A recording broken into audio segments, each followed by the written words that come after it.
ಕೇಂದ್ರದ 2018-19 ಆಯವ್ಯಯ ಅತ್ಯಂತ ನಿರಾಶಾದಾಯಕ ಮತ್ತು ಒಂದು ರೀತಿಯಲ್ಲಿ ಜನಮರುಳು ಕಾರ್ಯಕ್ರಮದಂತೆ ಕಂಡುಬರುತ್ತದೆ ಎಂದು ಕಾರ್ಕಳದ ಮಾಜಿ ಶಾಸಕ ಎಚ್ ಗೋಪಾಲ್ ಭಂಡಾರಿ ಹೇಳಿದ್ದಾರೆ.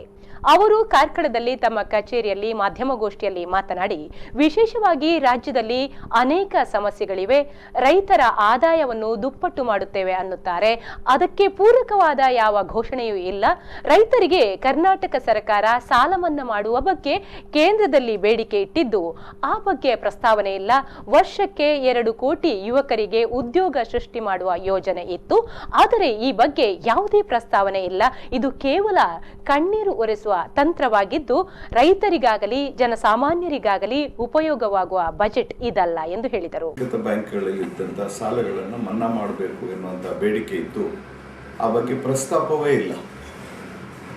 ಆಯವ್ಯಯದಲ್ಲಿ ಹೇಳುವುದೊಂದು, ಚುನಾವಣಾ ಪ್ರಣಾಳಿಕೆಯಲ್ಲಿ ಹೇಳಿದ್ದು ಇನ್ನೊಂದು.